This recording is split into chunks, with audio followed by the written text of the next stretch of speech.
how to make your TikTok account public. So if your TikTok account is set to private and now you want to unprivate it or you want to make it public, then this video is going to walk you through how to do this step by step. So if you're done of this, you found this often informative, please don't forget to like and then subscribe. Now, to make your TikTok account public, all you just need to do is go ahead and open the TikTok app on your phone. So this could be on Android and it could be on iPhone. Then click on the profile icon at the bottom right to go to your TikTok profile page. On the profile page, locate the menu icon, which is the three lines at the top right, and click on it. Then once you see the pop menu, go ahead and click on settings and privacy. There you go, you'll be taken to the settings and privacy in your TikTok account. Then locate privacy under account headings and then click on it.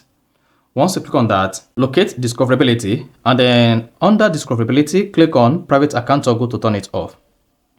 Then you should spot that says switch to public account. Then go ahead and switch. Click on it. Once you hit that, just hang on while your private account is on private. Then you're good to go. So that is basically how to make your TikTok account public. So if you found this offer informative, please don't forget to like and then subscribe.